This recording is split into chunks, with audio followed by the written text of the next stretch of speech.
The topic that I'm going to take you through today is building purpose-driven partnerships that align with your brand. A little bit about RAMP just before we move into the presentation content.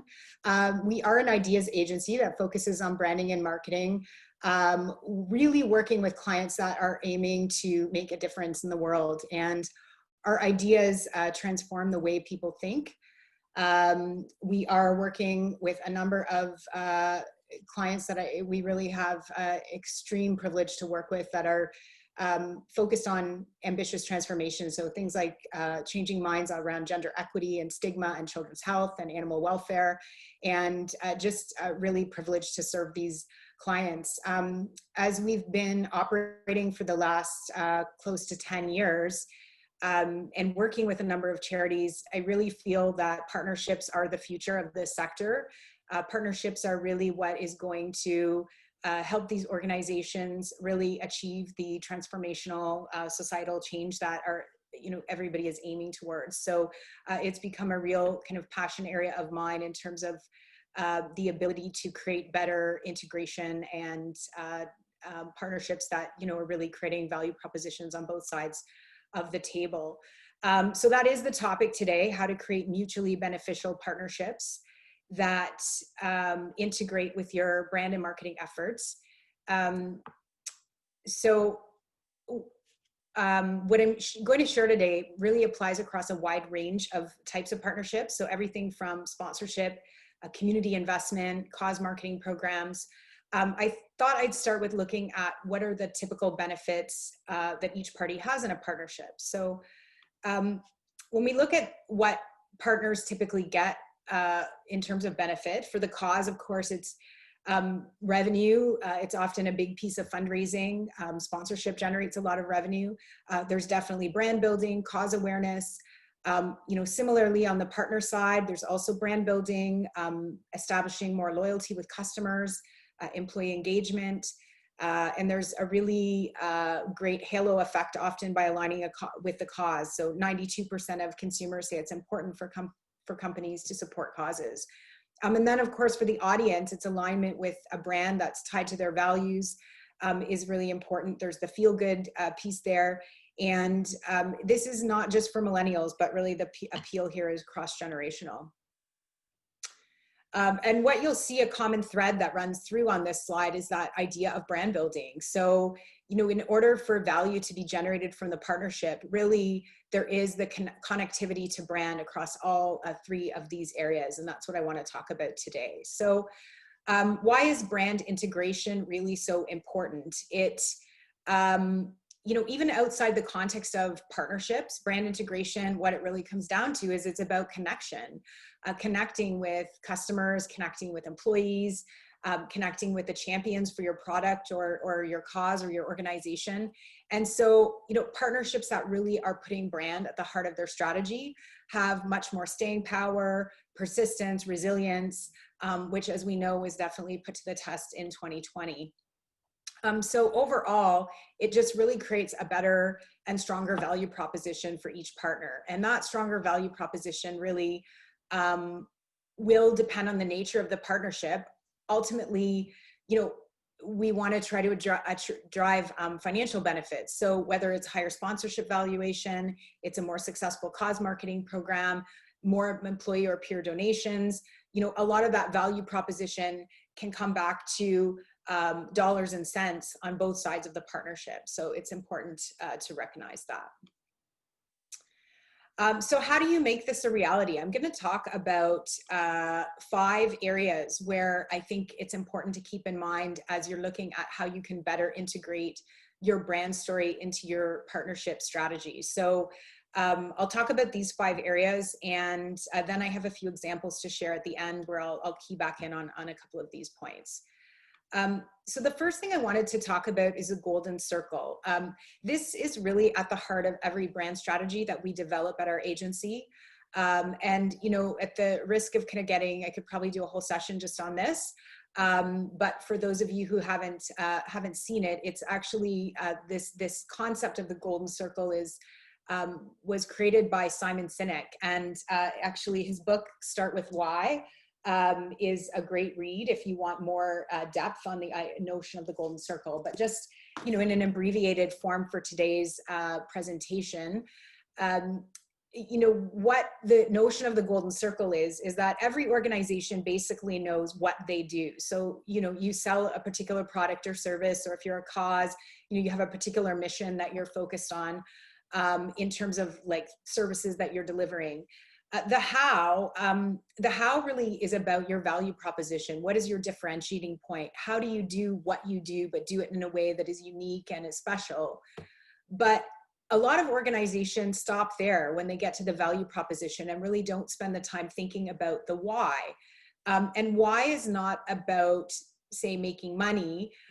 It's more of your core purpose or belief or the very reason your organization exists. So, the notion, and if you get into the book and really understand what Simon Sinek's touting here, is that by starting with a why message, you actually can attract people and hook them in to your story more readily. People are motivated by what goes on in the limbic system of their brain, and that is really motivated by this kind of inherent underlying sense of why.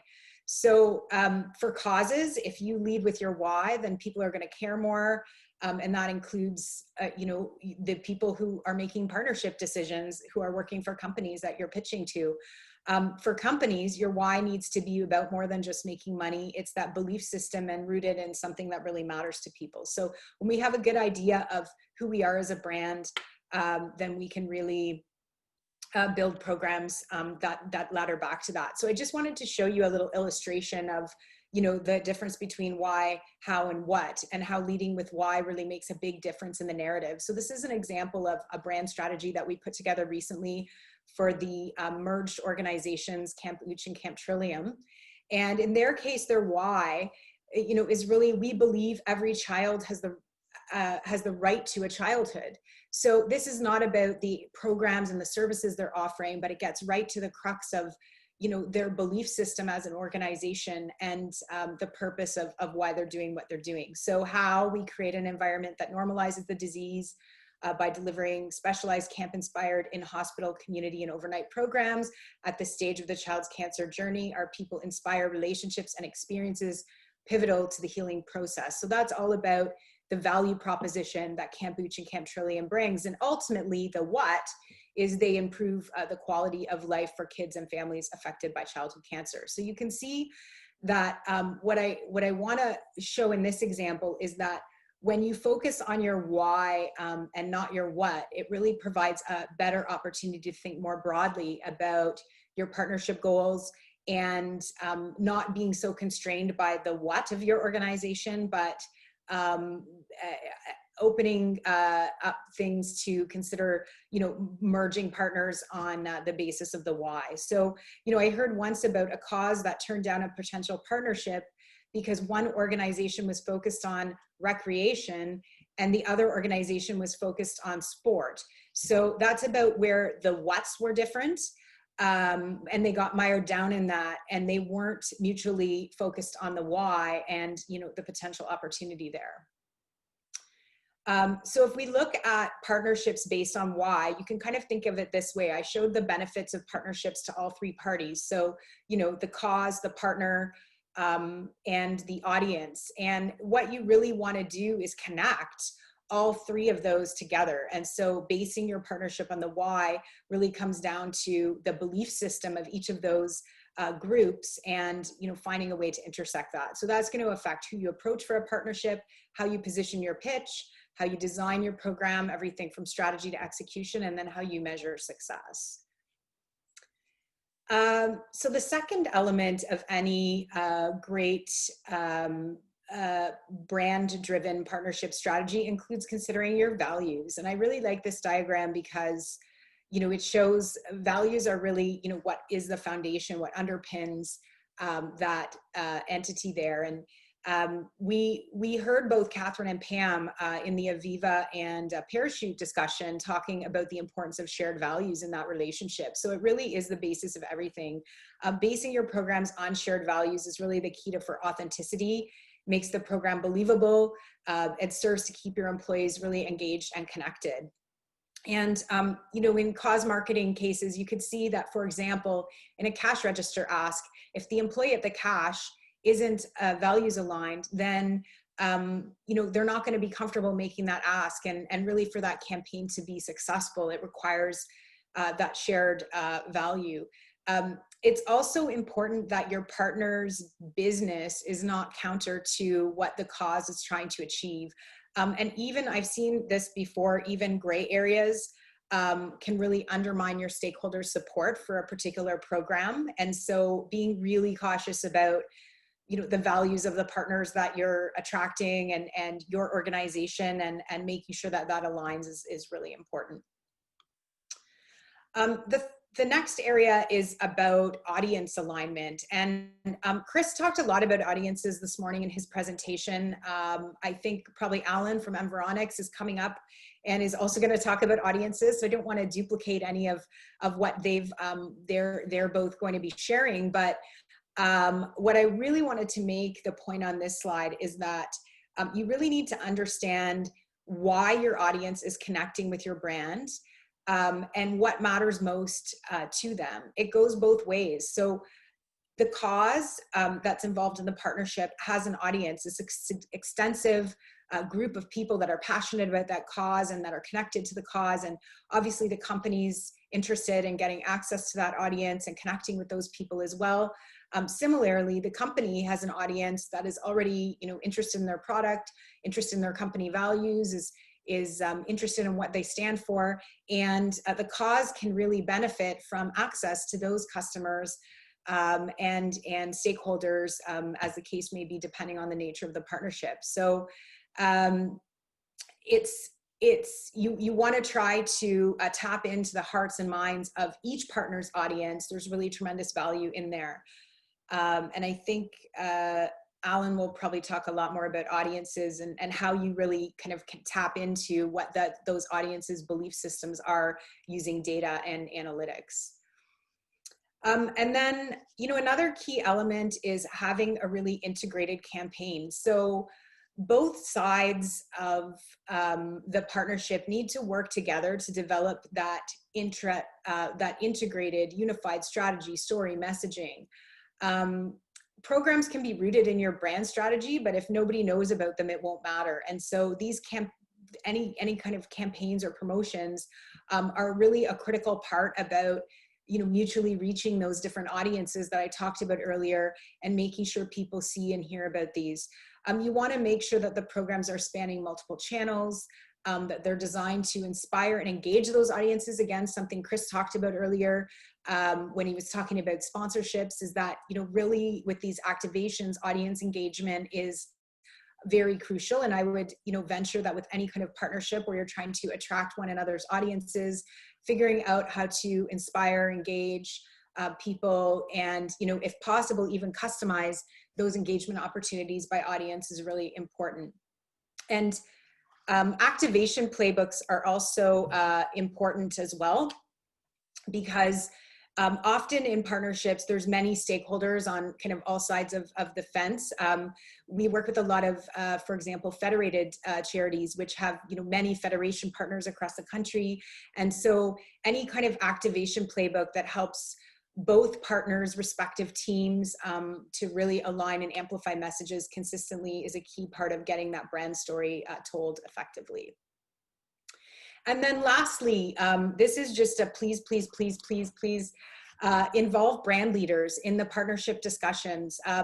If there's community investment folks here on the call and people who are leading their CSR initiatives of your company, you know, please, do you know your company's brand strategy inside and out? If you don't, spend time talking with your brand leader.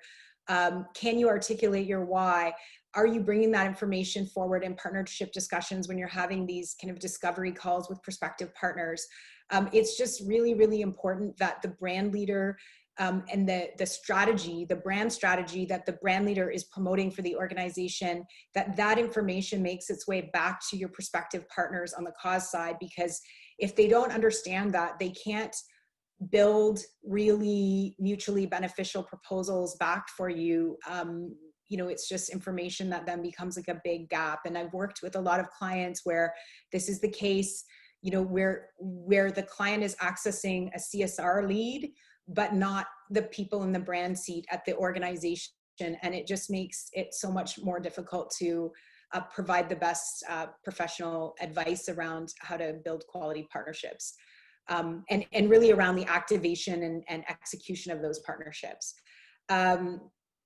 As well, like when you're establishing those CSR priorities, I think most big organizations can have their pillars and they know these are our areas of focus.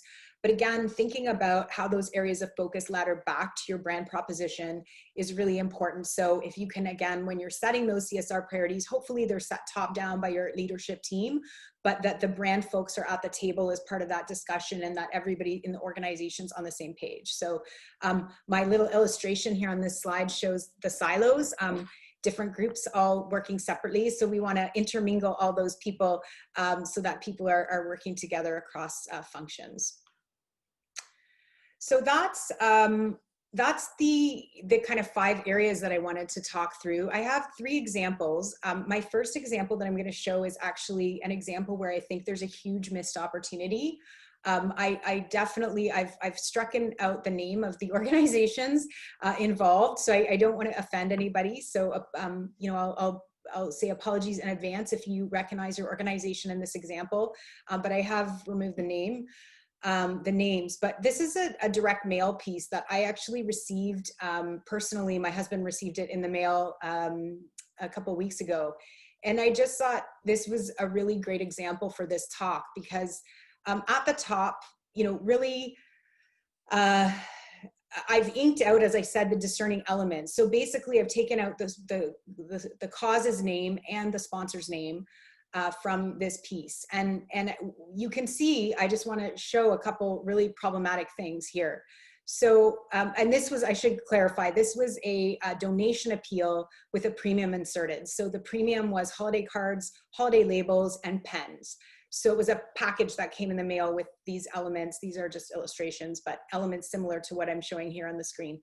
So the first problem is that you could see if we replaced where I've stricken it out with black and where I've hidden the logos, we could replace this with virtually any health charity or partner logos. There could be maybe a few facts and figures that would need to be updated, but essentially any organization could be substituted and nobody would be the wiser. This is an extremely generic package. So that's problem number 1. Problem number 2 is it does nothing to communicate the core brand story for either the partner or the charity, which I think is a huge lost opportunity. So if instead of generic holiday cards, maybe the premium somehow was linked to both brands in a meaningful and relevant way, then it would add a lot more of a brand message there.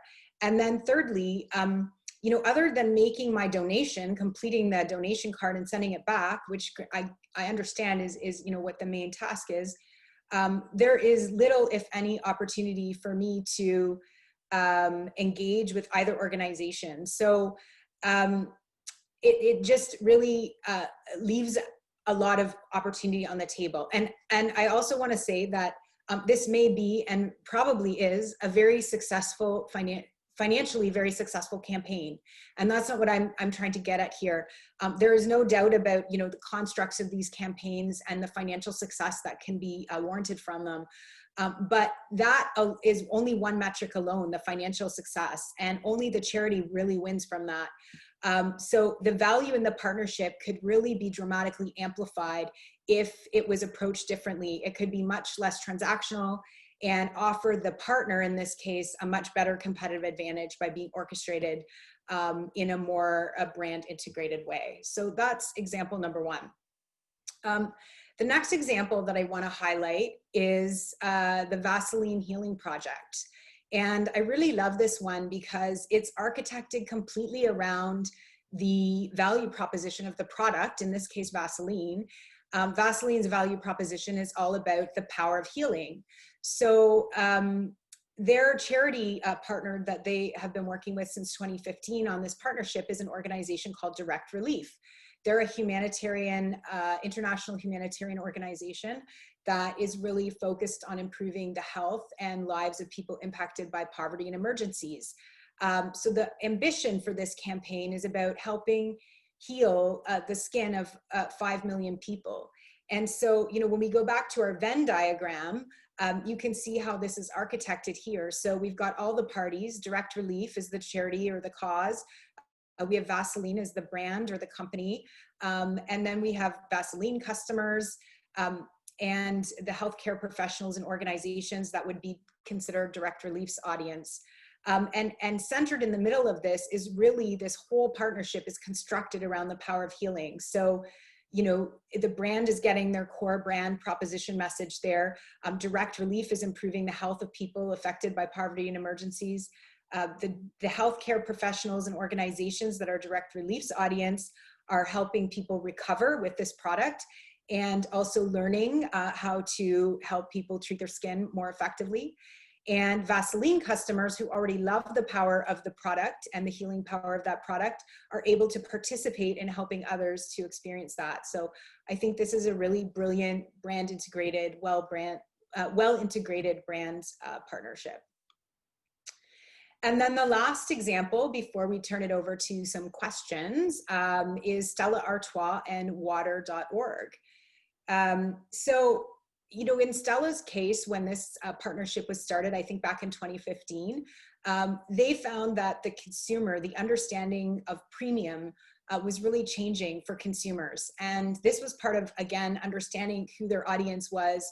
And through research, they discovered that, you know, the consumer's interest in kind of elite and sophisticated was giving way to consumers that wanted accessible, authentic, and purpose-driven organizations to align with. And so they really sought a cause to align their brand to.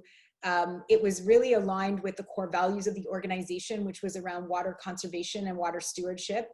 Their parent company, AB InBev, their Better World Corporate Social Responsibility Initiative was focused really heavily around water stewardship. And they looked to Water.org to launch the partnership, which they've grown over 5 years. So this was a cause marketing initiative, and the Stella brand icon, the chalice, was available for purchase by people, and when people purchased the chalice online, it would result in water donation to Water.org.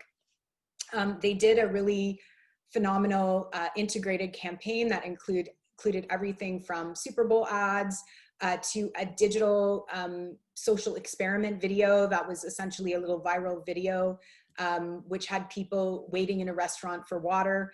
There was an interactive installation at Grand Central Station. They had panel discussions where they brought in the leaders from Water.org to have, and Matt Damon and Gary White to have a panel discussions. They involved the charity really extensively and helped bring that thought leadership to the forefront, and even registered the Port Forward trademark as part of that campaign. And, you know, I could again almost spend a whole 15 or 20 minutes going into this campaign in more detail, but if you Google it, you can view the spots online that went with the campaign.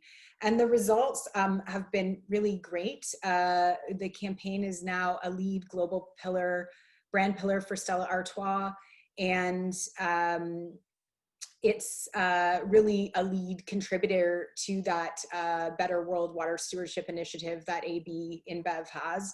As of January 2019, they had provided access to water to more than 1.7 million people, and their goal is to reach 3.5 million by 2020. When I pulled these stats, which was earlier this year, I hadn't been able to find out if they had reached that goal, but it's, I believe, an ongoing campaign and initiative that they have going on. So just to recap, as I said, when you're looking to integrate brand and the core of your brand into your partner relationships, focus on the golden circle, understand your own why as an organization and your value proposition, and also that of your prospective partners, and try to create common ground and synergy between those wherever you can, align around shared values, and shared audience values, and build an integrated campaign. And please, please, please make sure your brand leader is at the table when you're having the discussion with your partner. I would really, really love that. So that is the end of my presentation. I want to thank you again for inviting me. I would welcome any questions. I'm going to go off, stop my screen sharing now, and open to answer any questions. Great, thanks, Shelley. One of the questions is around just resources. Charities have limited resources. Sometimes they don't even have full-time marketing people. So what would your suggestion be to an organization with limited resources? Either they don't have somebody, or it's marketing and branding is part of their broader role. What advice would you provide to those types of organizations? Yeah, it's a great question. I guess, it depends on the size and scale of what you're doing, but I think I think it's more about a mindset and a philosophy in terms of how you approach things. Like, I don't think that if you're a very small charity and you're partnering with like a large brand, and they're necessarily going to expect you to have all of the, intense agency resources that, they would normally have access to help do these things. But I think that if you come to the table with the mindset that you really want to create an integrated, brand-driven experience, and bring that to the kind of strategic point of the discussion, then the implementation and execution, hopefully the financial terms of the partnership can help to activate in that way, and help to be able to access resources, whether it's like professional resources outside, like a firm like mine, or whether it's the agency for the brand that you're partnering with that can help with that. I've seen that happen really successfully, right? But often the brands that we're maybe partnering with they have deep marketing teams, they have big agencies that are working for them. But if those people aren't engaged in the process, and it's not, it's sort of not seen as one of the main objectives of the partnership is how can we strengthen your brand in our collaboration, then those people may not even be in the discussion or around the table. And that doesn't really cost any money to ask for the brand leader to join the discovery meeting with the charity who's like looking to potentially consider a partnership, right? Right. How do you approach partnering with companies with an audience that is often skeptical of the real objectives of the company?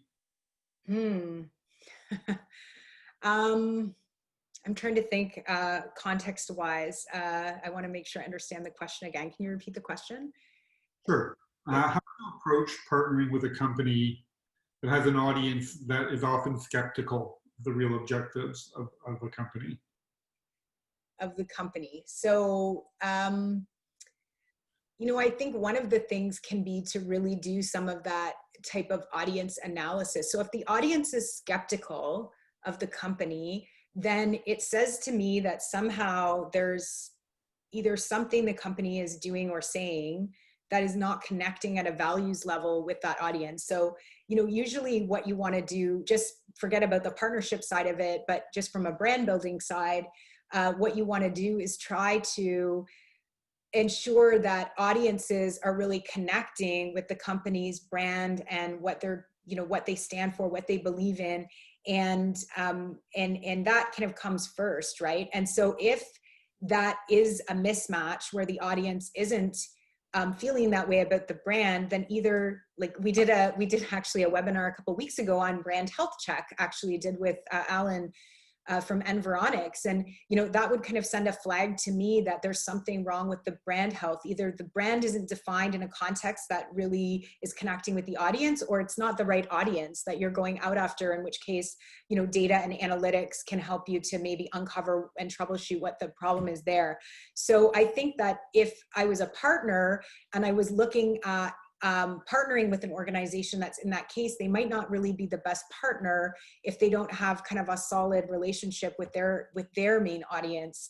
And I would maybe look to a different partner as a better opportunity. And I hope that got at kind of the gist of what the question was. I think so. Being a purpose-driven organization is another question, again, coming in from the audience, but being a purpose-driven organization is becoming a greater mandate for many organizations. What are you seeing around purpose, and how is that impacting partnerships? Mm-hmm. Yeah, I think 2020 has really been an interesting year for that. One of the things that I've seen happening is companies that haven't been clear on their why or their purpose have been really, in some cases, found themselves a bit flat-footed in 2020 because all of a sudden their normal way of communicating with customers and their normal kind of brand and selling messages almost become like completely distasteful and irrelevant. And so organizations quickly trying to pivot to figure out, how can they create a message that is going to be more appropriate, and not really sure what to ground that in. So, if that why isn't clear, if those brand values aren't clear, then there's not really a good basis to ground that direction. So one of the things I would say I'm seeing is organizations recognizing that there's a gap there and that they need to work on brand. So that's kind of on the corporate side. And then I also think that, a lot of organizations, what I've heard from our charitable, from some of the large charities, is just that organizations kind of desperate to do something have been reaching out to, and actually without any knowledge of how to run effective partnerships, and almost like requiring the charity to lead that process. And that I think as well is one, it's an amazing opportunity for the charity, but two, if they're not prepared for it, it could also be potentially a missed opportunity or not capitalized on effectively. So I would say to the charities, really figuring out which, especially if you have a really relevant charity right now, just figuring out how to kind of package that stuff up so that when companies are reaching out to you, you have that good plan to share with them would be advisable. Now, let's say you're sitting down with a new client and a new corporate client, and they've come to you and they said, we're looking to really inject purpose into our mandate, into our brand, and we want to find partners that help reflect that. What would be the first question you would ask? How do you initiate that process? I think the first question I would want is a company to clarify with us what their brand strategy is, and what, how purpose as a bigger notion is integrated into that kind of corporate strategy going forward. So it's not about kind of an add-on, like, okay, now that COVID hit and we realize we have to be more community minded. So let's find a charity of focus or an area of focus from a charitable standpoint. But it's really like, what is the value proposition that your organization has? What do you really offer to the world that's exceptional and phenomenal and fantastic? Like, what can you do better than anyone else can do? And then looking in the kind of sphere of social impact, where are the areas where societal benefit and impact could be most, helped by that special, kind of superpower that you as an organization bring. So it's around thinking about, like, where is your kind of highest value contribution?